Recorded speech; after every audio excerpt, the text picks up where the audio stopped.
Hello everyone, welcome to Fusion Learning. So আজি আমি Unit 3 মানে আমি Current Electricity a chapter to discuss কৰিব কাৰণে গৈ আছো ঠিক আছে সো তোমালোকে চেনেলটো সাবস্ক্ৰাইব কৰি লোৱা বি লয়াল না যেতিয়া যেহেতু চাইছা ভিডিওটো কিবা এটা শিকিবা সো মোকো কিবা এটা দিয়া মই তোমালোকক কিবা এটা দিছো তোমালোকে মোক কিবা এটা দিয়া আৰু বেছি কৰি দিব লাগে ভিডিওটো লাইক এটা কৰি দিবা চেনেলটো সাবস্ক্ৰাইব আৰু বহুত বেছি যদি কিবা দিব মন থাকে লগৰ কাৰোবাক শেয়াৰ কৰি দিবা ঠিক আছে So, my chapter name ki hoise current electricity. Current electricity. Current electricity ki hoy? It is defined as the rate of flow of electric surge through any cross section of a conductor. It is denoted by I. Second, hoyto tumaloke bhalke dekhi pona screen khon mane mor photo khone dhaki thoise sage eta dekhi paisa okay. So, electric current ki hoy? Rate of flow of electric surge through any cross section of a conductor. Eta conductor, suppose edal conductor. The cross sectional area suppose A. A conductor to মাজেদি বা a particular eta cross sectional মাজেদি per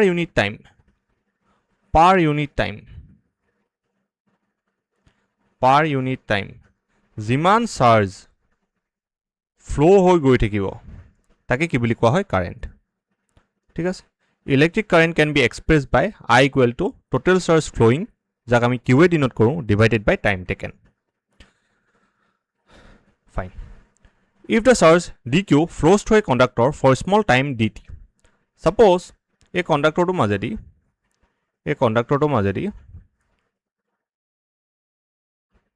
both small surge eta pa hoy goise dq or both small time or karone dt both small charge eta par hoy goise both small time par hoy goise dt তেতিয়া আমি current two কেনেকে define কৰিম I equal to dq by dt বা আমাক যদি এনেকুৱা কিছুমান q দিয়া থাকে যোনটো q is a function of time suppose dq plus 3t plus 4 suppose in equations the q is given like that q is a function of time then how we will calculate current we will just differentiate this q কি কৰিম আমি কিউক ডিফাৰেনশিয়েট কৰিম fine এতিয়া আমি আগত পাইছিলো যে q equal to ne chapter number 1 ত পাইছিলো q ইকুৱেল টু কি ne চেপ্টাৰ 1 ত আমি পাইছিলো যে q ইকুৱেল টু কিমান ne যদি q ইকুৱেল টু ne হয় আমি এই ইকুৱেচনটোত I is equal to q by t এই ইকুৱেচনটোত I is equal to q by t জেগাত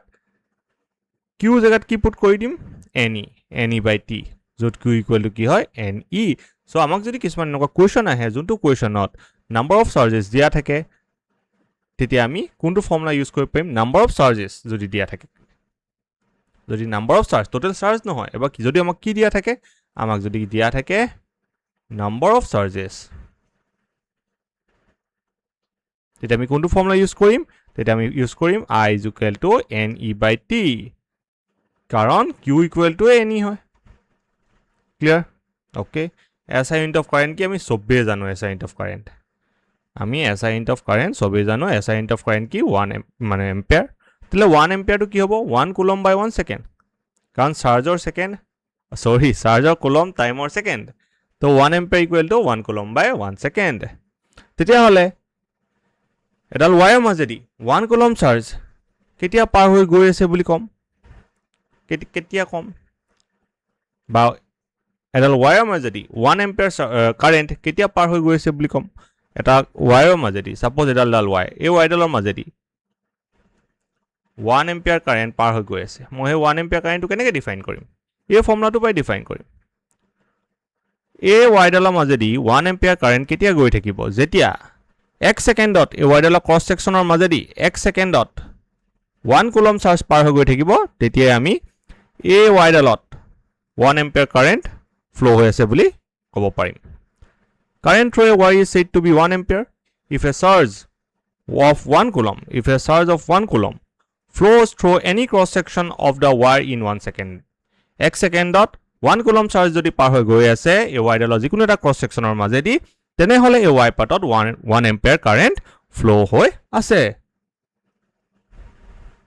direction of current the conventional direction of flow of current is taken as the direction of flow of positive charge. আমি conventional direction to কোনটো লও positive charge যোন পিনলে যাব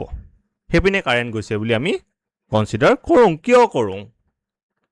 Before the discovery of electron, the current was considered as the flow of positive electricity from higher potential to lower potential. Electron discover হোৱা আগতে current discover হৈছে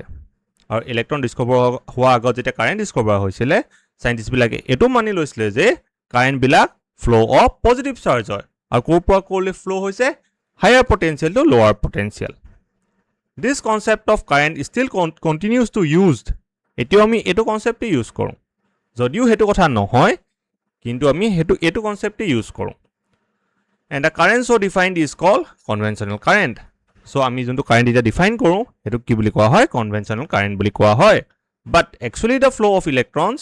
constitutes an electric current in metallic conductors কিন্তু metallic conductorত কিহৰ কাৰণে আমি current পাওঁ কাৰণ metallic conductorত electron flow কৰে the actual direction of electric current is opposite to that of conventional current so actual electric current or actual direction to কি হয় আমাৰ conventional current যোনটো আমি ইউজ কৰোঁ তাৰ opposite side হয় মানে তাৰ opposite হয় কোপা কলে যাব নেগেটিভ পা পজিটিভলে যাব হয়নে ক্লিয়াৰ কাৰণ নেগেটিভত থাকে ইলেক্ট্ৰন পজিটিভত না থাকে সো ইলেক্ট্ৰনে যদি ফ্লো হয় তেলে নেগেটিভত যাব লাগিব ন সিম্পল এবোৰ সৰু কনসেপ্ট হয় যোনবোৰ ন দেখি তোমালোক এনেকুৱা লাগিছে চাগে বোৰিং কিন্তু কথাটো এনেকুৱা হয় এইবোৰৰ প্ৰায় বহুত এমসিকিউ লাগিলে এন্ট্ৰেন্সতে হওক বা আমাৰ এমসিকিউ খিনি আহে নহয় বৰ্ডত তাতে হওক অলপ হলো কামত দিব current density the current density at a point in a conductor is the ratio of the current at that point in the conductor to the area of cross section of the conductor at that point suppose এডাল conductor আছে এডাল এই কন্ডাক্টৰটোৰ মাজেদি I current suppose পাৰ হৈ গৈ আছে suppose এটা মই cross section area consider কৰিলো এই যাৰ নেকি area A so I current এই cross section area মাজেদি পাৰ হৈ গৈ আছে তেলে current density কিমান বুলি কম আমি J = I by A current per unit area simple easy হয় easy if a current I is distributed uniformly over the cross section A of a conductor at a conductor cross section A যদি current I to uniformly distribute হৈ গৈ আছে then the current density at that point is J = I by A আৰু কি হয় J to কি হয় current density হয় J to কি হয় এটা vector quantity হয় important note কৰি থৈ দিয়া যে J to এটা vector quantity হয় মানে current density vector quantity হয় তেতিয়া হলে তাৰ direction ক'ৰ পৰা ক'ল থাকিব its direction at a point is the direction of flow of positive charge at that point a current density direction to flow of positive charge মানে current direction যেনি থাকিব কি থাকিব current density direction ও হেপিনে থাকিব SI unit কি হ'ব ampere per meter square SI unit কি হয় ampere per meter square এটা most important Ohm's law this law states that This law states that the current flowing through a conductor is directly proportional to the potential difference across its ends, provided the temperature and other physical condition remain unchanged. So, at a conductor মাজেদি যদি current পাৰ হৈ গৈ আছে, এই current টো কাৰ ওপৰত depend কৰিব? Suppose এটো point A, এটো point B, কাৰ ওপৰত ডিপেন্ড কৰিব? Potential ওপৰত ডিপেন্ড কৰিব। সেই particular point কিটাৰ potential ওপৰত ডিপেন্ড কৰিব। Potential ওপৰত ডিপেন্ড কৰিব মানে এই particular point দুটাৰ potential difference যিমান বেছি হ'ব current ইমান বেছি flow হ'ব কিন্তু আমি টেম্পাৰেচাৰ বা বেলেগ যোনবোৰ প্ৰেসাৰ টেম্পাৰেচাৰ বেলেগ যি ফিজিক্যাল কন্ডিশন থাকিব সেই ফিজিক্যাল কন্ডিশন বো আমি চেঞ্জ কৰিব নোৱাৰো তাৰমানে কি potential difference is directly proportional to current V proportional to I so a proportional sign to অতৰাবৰ কাৰণে আমি এটা কনস্ট্যান্ট ইন্ট্ৰোডিউস কৰিছো R so V = IR এটা হে কনস্ট্যান্ট টু কি হয় The proportionally constant R is called resistance. এটো কি হয় resistance. এই resistance to যে কেনেকুৱা ধৰণৰ এটা constant হয় ন ই কাৰ ওপৰত ডিপেন্ড কৰিব নোৱাৰিব it is independent of V or I এই proportionally constant R to V ওপৰত ডিপেন্ড নকৰে I ওপৰত ডিপেন্ড নকৰে মানে resistance to potential difference বা ভোল্টেজৰ লগতো ডিপেন্ড নকৰে আৰু কিমান কাৰেন্ট মুভ হৈ গৈ আছে তাৰ ওপৰত ডিপেন্ড নকৰে ই কাৰ ওপৰত ডিপেন্ড কৰে but depends only on the nature of material geometric dimension and the temperature of the conductor এই কণ্ডাক্টৰটো মেটেৰিয়েলটো কেনেকুৱা মেটেৰিয়েল আইৰণ নে কোবাল্ট নে নিকেল নে কি হয় নন মেটেলে নে কিবা এলয়ে নে সেইটোৰ ওপৰত ডিপেণ্ড কৰিব জ্যামিতিক ডাইমেনশ্যন কিমান শকত কিমান থিন তাৰ শেপ কেনেকুৱা সেইৰ ওপৰত ডিপেণ্ড কৰিব temperature of the conductor temperature কেনেকুৱা কি কথা সেইবোৰ ওপৰত ডিপেণ্ড কৰিব ঠাণ্ডা হৈ আছে নে গৰম হৈ আছে নে বহুতখিনিৰ ওপৰত ডিপেণ্ড কৰিব ভিডিঅ'টো লাইক কৰি দে লাইক কৰা ভাগলৈ গৈছে বগি দেখিছা নে The variation between potential difference V applied across a conductor and the current I through it is a straight line as shown in figure. So potential difference V আৰু current I মাজৰ গ্ৰাফডাল কি হ'ব এটা straight line হ'ব it is a V is equal to IR so Y equal to MX একেটাই বস্তু ফলো হৈছে so কি হয় y equal to mx এডাল straight line হয় না so এডাল straight line হয় এডাল কাৰ মাজৰ গ্ৰাফ হয় কাৰেন্ট আৰু ভোল্টেজৰ মাজৰ গ্ৰাফ সিম্পল এতিয়া আহি গ'ল resistance of a conductor the resistance of a conductor is a property by virtue of which it opposes the flow of charge through it so যিকোনো এডাল যদি কণ্ডাক্টৰ আছে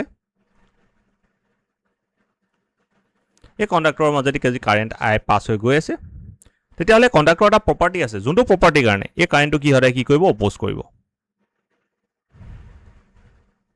যোনটো প্ৰপাৰ্টিৰ কাৰণে এই কণ্ডাক্টৰডালে এই কাৰেন্টটোক অপোজ কৰিব পাৰিছে সেই প্ৰপাৰ্টিটোকে কয় এই কণ্ডাক্টৰটোৰ ৰেজিস্ট্যান্স এই প্ৰপাৰ্টিটো যিমান বেছি থাকিব কাৰেন্ট হিমান ফ্লো কৰিবলৈ কষ্ট পাব বা দিগদাৰ পাব তেতিয়াহলে ৰেজিস্ট্যান্স যিমান বেছি থাকিব কাৰেন্ট ফ্লো কৰিবলৈ হিমান কষ্ট পাব Hol. It is equal to the ratio of potential difference across the conductor to the current flowing through it. আৰু resistance to কি হয় কাৰ মাজৰ ৰেশিও হয় potential difference আৰু কাৰেন্টৰ ৰেশিও হয় resistance তাৰ SI ইউনিট কি বুলি কোৱা হৈছে ওম বা আমি এই ফৰ্মুলাটো পৰা যদি চাওঁ R যদি ৰেজিস্ট্যান্স যদি ওম হয় ইয়াত আমি 1 ওম যদি পুট কৰো V যদি ভোল্ট হয় 1 ভোল্ট যদি পুট কৰো I যদি কাৰেন্ট হয় তাহলে 1 এম্পিয়াৰ যদি পুট কৰো তেতিয়া হলে মই এই পাৰ্টিকুলাৰ ইকুৱেশনটোৰ পৰা 1 ওম ৰেজিস্ট্যান্স মই ডিফাইন কৰিব পাৰিম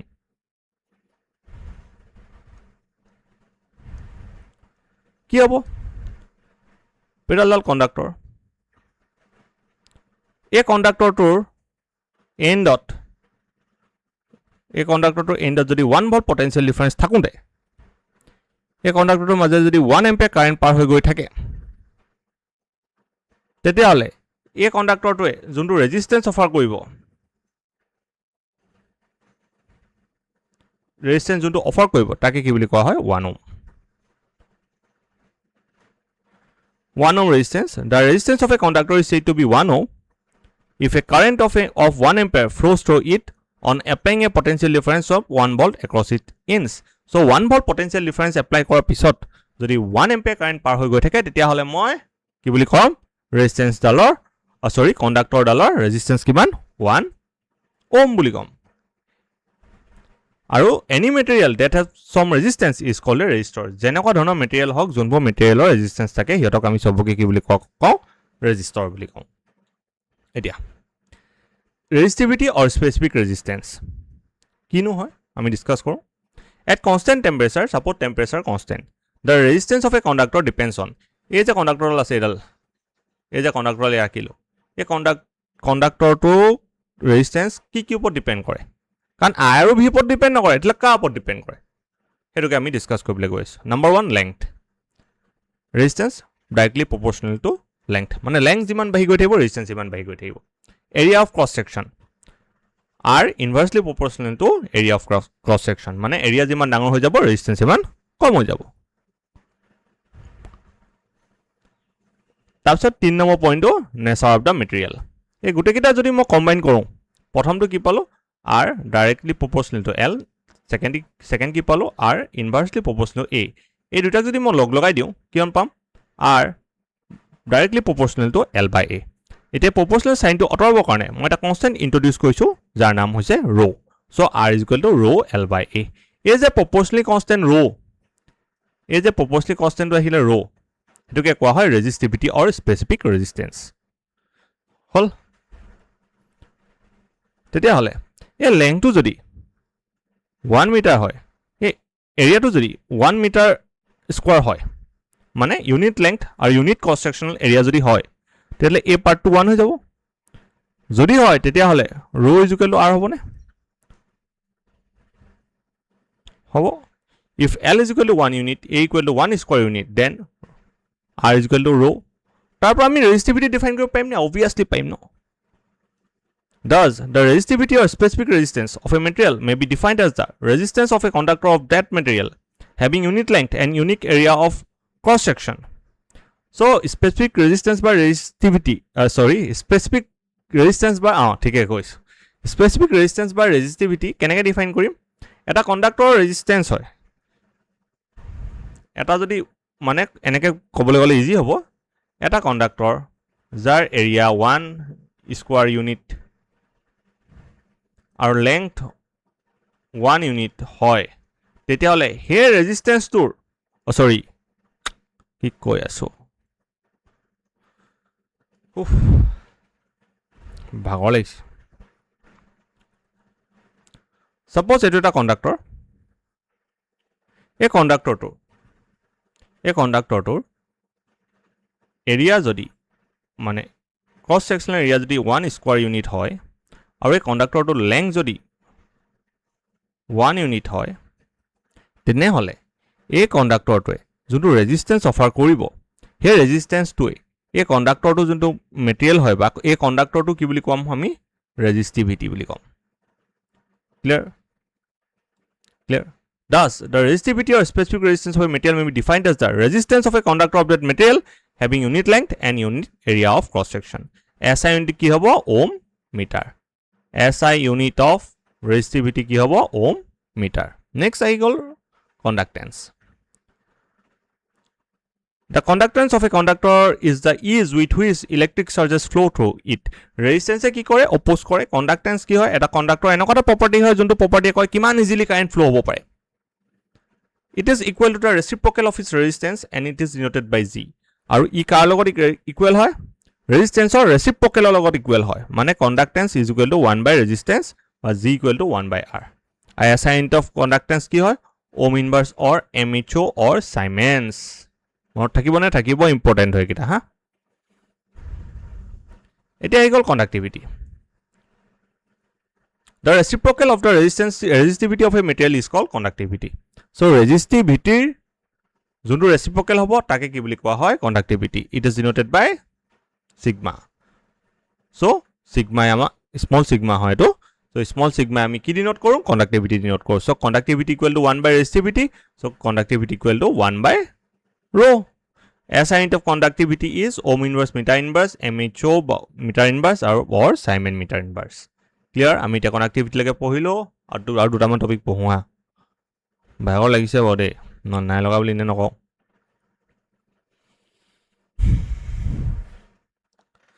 The vector form of Ohm's law.